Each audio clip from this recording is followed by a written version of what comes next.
Saiu o projeto base dos Correios. Rapaz, quanta informação nova, porém nada muito longe do esperado. Nesse vídeo, eu fiz um compilado geral para vocês com todas as informações, também com palpites sobre as matérias que vão aparecer nos Correios, de acordo com a minha opinião, pelo que foi citado nesse projeto base, quando que a gente pode esperar a prova e, principalmente, quais são as táticas que você tem que utilizar para passar. Então, rapidão, sem edição, vamos que vamos dar uma olhada nisso aqui.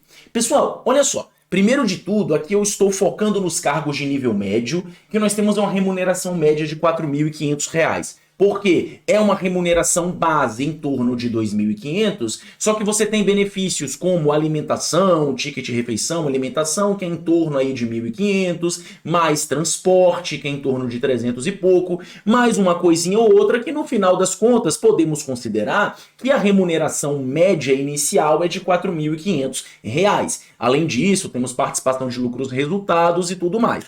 Para um concurso de nível médio, é uma remuneração bem interessante. Só para a gente ter por fins de comparação, um curso que é muito buscado, um concurso muito buscado como o INSS, você tem uma remuneração média inicial de em torno de 7.500. Aí você fala, Ricardo, 7.500 para 4.500 é uma grande diferença. Sim, só que o INSS da vida não tem PLR. O INSS da vida é um concurso muito mais assim famoso, né? Conhecido pelas suas altas remunerações. Você não tem tanta possibilidade de crescimento de carreira por se tornar de uma autarquia. Então, fazendo as devidas proporções, podemos até ver que as remunerações elas estão meio que se aproximando de uma similaridade, tá? De acordo com a minha opinião, logicamente. Outra coisa, edital a qualquer momento. E por que isso? Porque o projeto base fala que a homologação deste concurso tem que ser ainda em dezembro. Eu acho difícil que isso aconteça, eu aposto que a homologação seja em janeiro, início de fevereiro,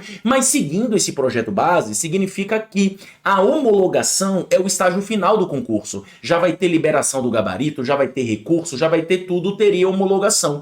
Para que isso acontecesse, o edital tem que sair agora no início de setembro, e a prova tem que ser no máximo em novembro para se correr para uma homologação em dezembro. Então, pessoal, não é um exagero pensar que o edital pode sair nos próximos 30 dias e nós teremos, no máximo, 60 dias entre o edital e a prova. E aí vem uma coisa que me preocupa muito, justamente pelo que eu percebi no CNU. O Concurso Nacional Unificado foi um concurso de muito oba-oba. Muita gente entrou no mundo dos concursos achando que era uma coisa extremamente fácil, como se fosse assim, eu vou aqui estudar um pouquinho e passar. Muita gente acabou sendo levado por cronograma fixo, não sei o quê, um monte de truquezinho que nós já sabemos que não dá certo.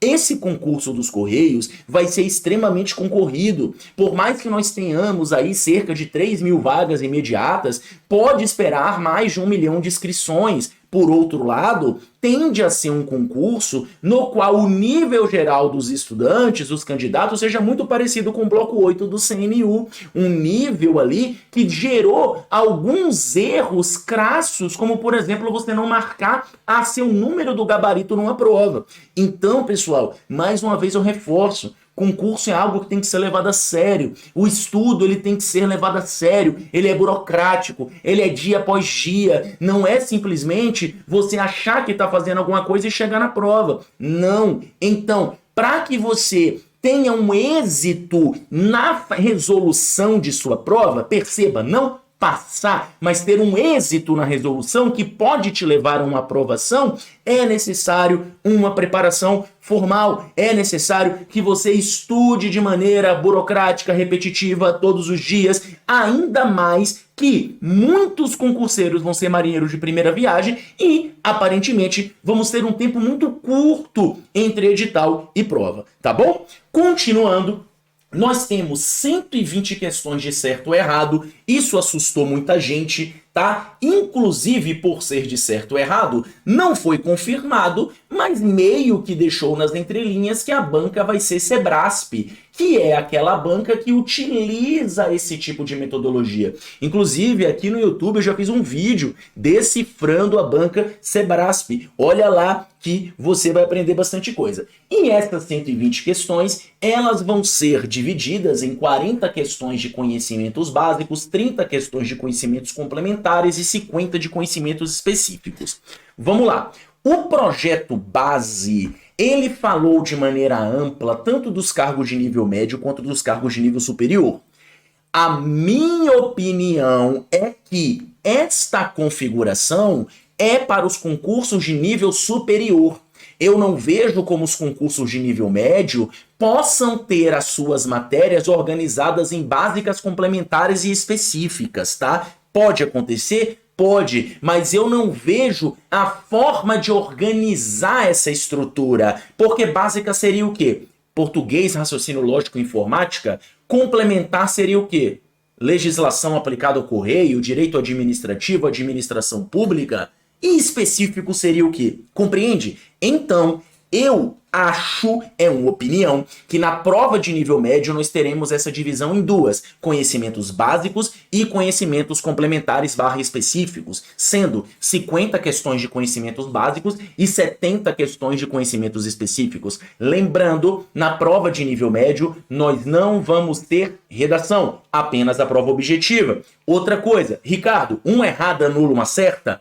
Tudo indica que sim, mas não se assuste, essa é a regra do jogo. A banca Sebrasp, ela usa essa metodologia, que se você errar uma, anula uma questão que você acertou, lembrando que você tem a possibilidade de deixar a questão em branco. Eu explico tudo isso novamente lá no vídeo que eu fiz sobre decifrando a banca Sebrasp. Então, pessoal, a mesma dificuldade que você acha que vai enfrentar, todos esses concurseiros que vão fazer essa prova de Correios também vão enfrentar. Quando a regra do jogo é a mesma para todas, nós não devemos reclamar, devemos nos adaptar às regras. Se o nosso vizinho consegue, por que a gente também não pode conseguir se masterizar nesse estilo de prova? Tá bom? Então, sem reclamação e mais ação. Beleza? Continuando então, pessoal, nós temos a seguinte distribuição de vagas relativas a vagas imediatas, tá? 1048 Sudeste, vou arredondar para 700 Sul, 700 Nordeste, 446 Centro-Oeste e 240 Norte. Importante falar o seguinte, isso são vagas de nível médio imediatas. Nós não sabemos como o Correio vai utilizar o seu cadastro de reserva. Levando em consideração que o último concurso dos Correios foi em 2011, isso me dá a entender que os Correios não limitem o cadastro de reserva, ou seja, deixe o cadastro de reserva aberto com a possibilidade de contratações durante o período de homologação do concurso, até porque não se sabe quando vai ter um outro tipo de um outro edital dos Correios no futuro próximo. E corrigindo, não durante a homologação, durante a validade do concurso, que pode ser de 2 anos até 2 anos. Lembrando, isso é o tempo que o concurso pode chamar, ele pode ser até 2 mais 2, não é o tempo que você fica trabalhando. Apesar de ser um emprego público, é um concurso estável. Aí você vai falar, Ricardo, é CLT. Pessoal, Banco do Brasil também. Petrobras também. Você vê alguém sendo demitido da Petrobras? Você vê alguém sendo demitido do Banco do Brasil? Quando esses órgãos, essas empresas de sociedade de economia mista querem fazer uma demissão,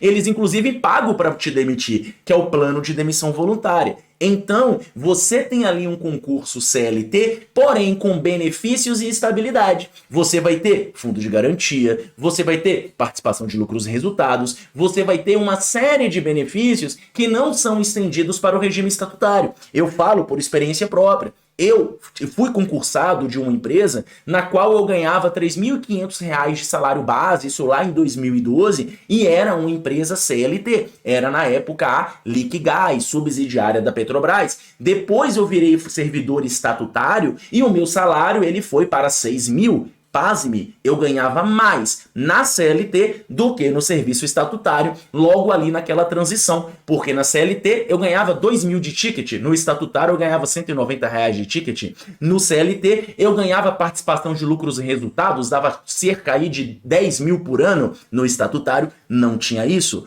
Compreende? Então, não se assuste pelo fato de ser CLT. É até uma coisa boa quando nós temos uma estabilidade. O problema da CLT é a falta de estabilidade. Se você tem uma garantia de estabilidade e tem a possibilidade de ser CLT, às vezes é um ótimo negócio, tá bom? Então, apesar de essas vagas serem imediatas, eu posso dizer que é capaz de chamar o dobro ou até mesmo o triplo, visto a carência absurda de funcionários que tem esta empresa brasileira de Correios e Telégrafos. Tá bom? Pessoal, aqui entra o campo das especulações. Por quê?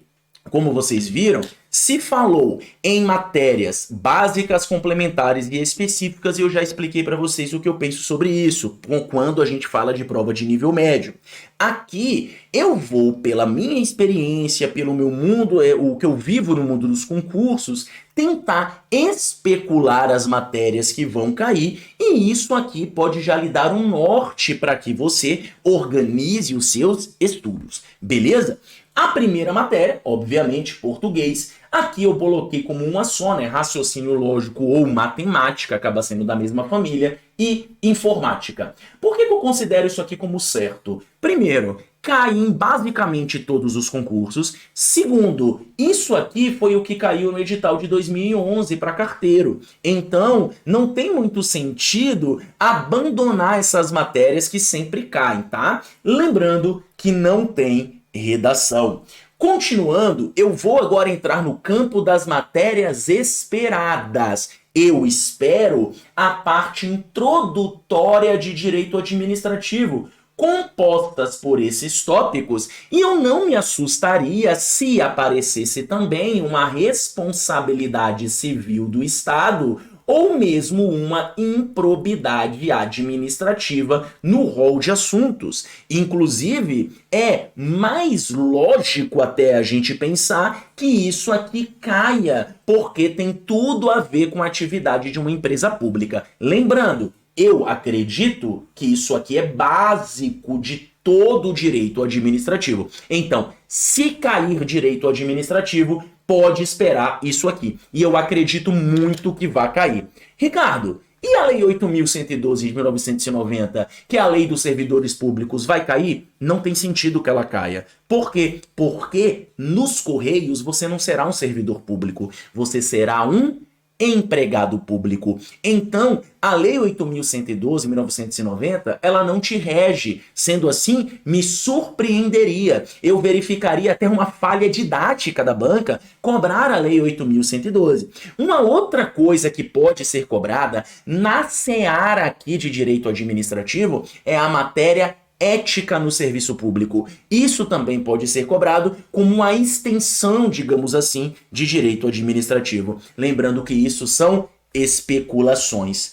Outras matérias que eu espero são a administração pública, porque pelo que a gente viu no concurso nacional unificado, em concursos mais recentes a nível nacional, está se tendo uma preocupação com que o candidato saiba pelo menos o mínimo de administração pública. Sendo assim, eu acho prudente incluir nos seus estudos assuntos como a evolução da administração, seja ela pública, seja ela privada, ou seja, administração patrimonial, burocrática, gerencial, aí saindo desde a administração clássica até a administração contingencial, essa base da teoria geral da administração, tanto pública como geral, tá bom? Governança, governabilidade, accountability, que são conceitos muito próprios de políticas públicas e da própria concepção ali de governo, e os artigos 37 a 41 da Constituição Federal, porque são os artigos constitucionais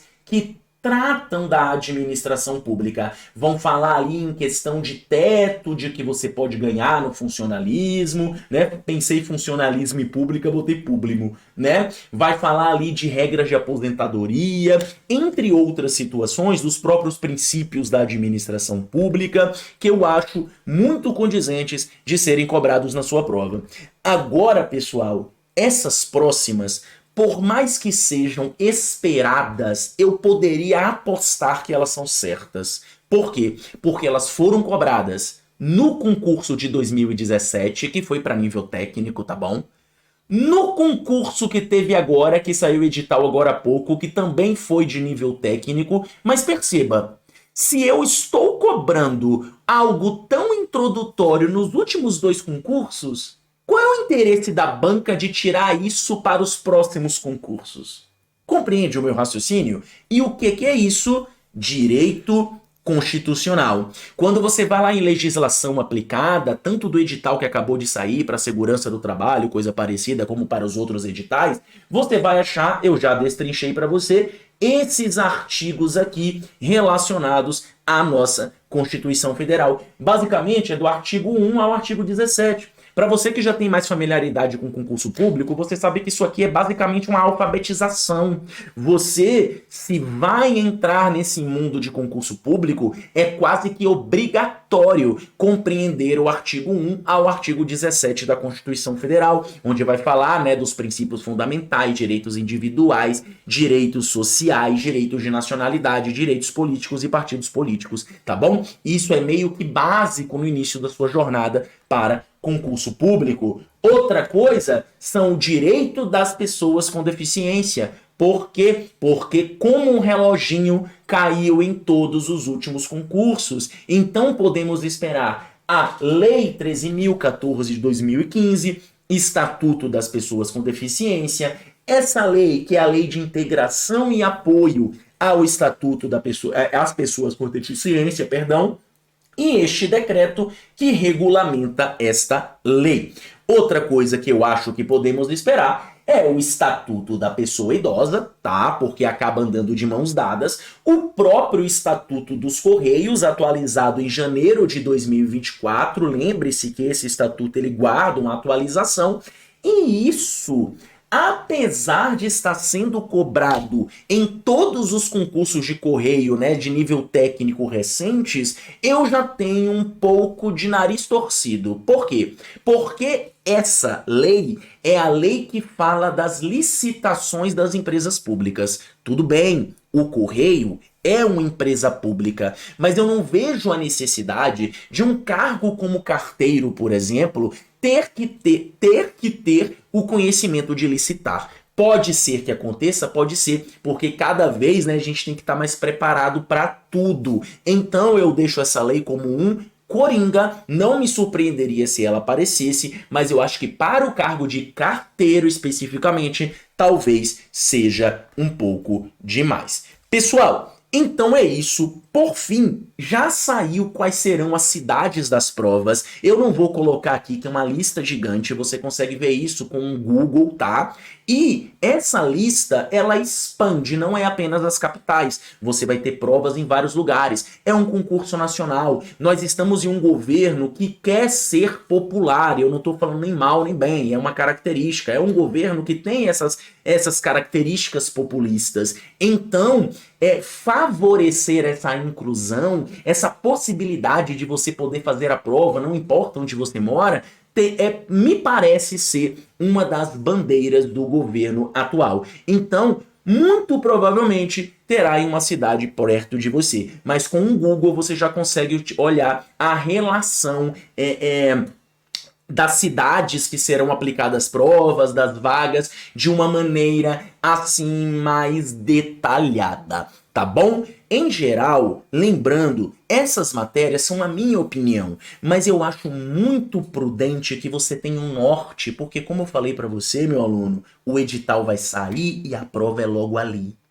Eu não vejo a possibilidade, de acordo com as datas que foram fornecidas, que demore mais de 60 dias entre edital e a prova. Então, vai ser uma preparação intensiva. Quanto mais cedo você se preparar, mais chance você vai ter. Não se engane, vão ser mais de 1 milhão de inscritos para 3 mil e poucas vagas. Você vai enfrentar, mesmo com o cadastro de reserva, uma concorrência de no mínimo 100 para 1. E não tem como você chegar no oba-oba sem ter uma preparação, sem ter um esforço. O que vai te levar para passar em um concurso público não tem segredo, é esforço, é burocracia, é chatice, é repetição, é estudo dia após dia. Foi assim com todos que eu conheci, foi assim comigo, foi assim com todos os nossos alunos aprovados. Tá bom? Pessoal, então é isso. Espero ter lhe ajudado. Como sempre, muito obrigado por tudo. Deixa um comentário aqui e uma curtida. Pedi só no final, né? Mas se chegou até aqui, deixa um comentário e uma curtida aí no vídeo, tá bom? Então é isso. Um grande abraço por todos. Tamo junto e faz questão.